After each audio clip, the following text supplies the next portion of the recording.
We're at the INSEAD Alumni Energy Group Conference in London, and we're speaking with Alistair Buchanan.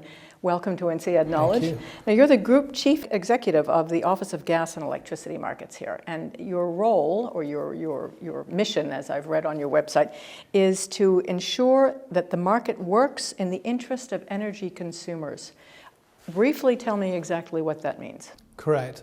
That is our role, and one of the most important features of that was a report that we wrote a couple of years ago called Project Discovery, advising the government that without significant changes in the current market structure, there was a chance that we would run out of power sometime in the next 10 years, and that we would certainly miss our renewable and carbon targets. And we handed that report to the government, and they are now initiating an electricity market reform package, which is redesigning the way that we market and trade electricity in the UK. Does that tie in with the proposals that you recently made? You were talking about trying to open up the electricity wholesale market by requiring the six energy suppliers to sell 25% of their generated power in varied products. What does that mean exactly? What kind of products, and how's that going to help the consumer? Yes, at the wholesale end of the market, which the government's changing in order to ensure that the lights stay on, one of the things that they're introducing is what's called a bilateral contract. And they need a price to be able to strike that bilateral contract. And you only get a price from an active market. Now, we've had to tell the government that there isn't an active market currently. There's no competition, that's why. Indeed, and that's why we're opening up the marketplace. 25% of all business will be traded through an auction process, an auction platform, and that will provide a price so that the government's new contract structure, which they're putting in place, has a reference price. And that's terribly important if you're negotiating 30 or 40-year contracts to have that reference price. So this is where the retail market, which OFGEM is responsible for, and the wholesale market, which the government's responsible for, meet each other. It's through liquidity.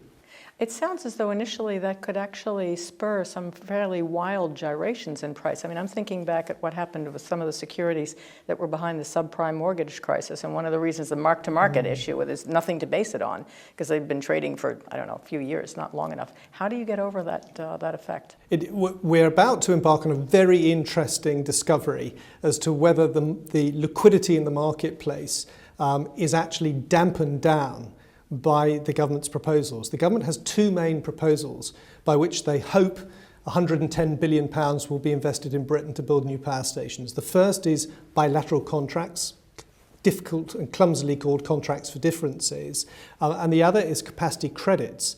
And the question is, if you have a bilateral contract and you have a capacity credit, do you actually dampen down volatility in the marketplace and therefore make it a less exciting place to be?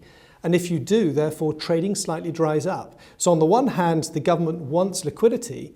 On the other hand, it's providing instruments which give people confidence to come and build in Britain, but at the same time, slightly reduce potentially the liquidity in a marketplace, which is what a trader's looking for in order to make a turn. Is this part of the reason you're not crazy about the government policy on all of this, or sort of going about this in the back door? Well, what the government's done in a remarkable time for a government, 18 months, is to put a complete reform package in place. And I think the main danger for the government currently is that gas has become increasingly important to the picture for Britain in the next 10 years. More important than the government, I think, predicted even 2 years ago. How does that happen, though? Well, they were expecting nuclear to come online by 2017. It won't. They were expecting clean coal. They were expecting wind. None of that is going to be in place anything like what they expected a couple of years ago, and therefore the focus is on gas. Now, what they're trying to do is to encourage gas by having what's called a capacity credit or a subsidy. But they're actually saying, on the one hand, we'll have it. On the other hand, we're not going to instigate it until the end of 2015. And what we're saying to the government is, well, look, you might be clutching defeat out of victory here, because who's going to build a new gas power station without knowing the value and how it's going to work?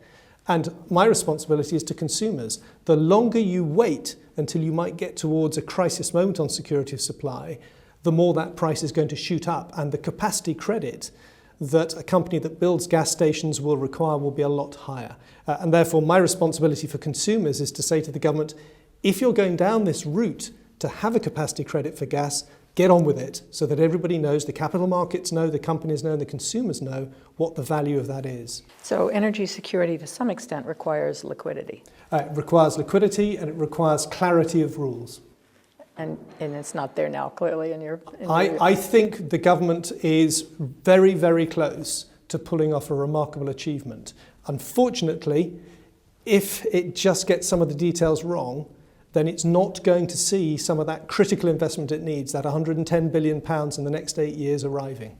Let me just end by asking you your perspective on the viability of some of the clean energy or alternative energies that you mentioned that everybody had wild expectations for. Yeah. Nuclear, I mean, Fukushima sort of tanked nuclear for the next generation. But some of the others, wind, et cetera, they're not coming up to scale in the way everybody hoped. What's your outlook? Candidly, I think it's a combination of technical development. A lot of this is state-of-the-art, particularly offshore wind. You are still operating in an incredibly tight capital market environment. Many of the lead companies that Britain has looked to, its 6 major utilities, many of them are carrying very full and difficult balance sheets. So we're looking at a very difficult financing market, substantial technical challenges, and also, and we have this across Europe, significant planning issues. That combination broadly has led to wind, water, nuclear all being delayed, maybe quite substantially. Well, hopefully you'll be able to talk to us when it becomes less delayed. Thank you very much, Alistair Buchanan, for being with us on INSEAD Knowledge. Thank you.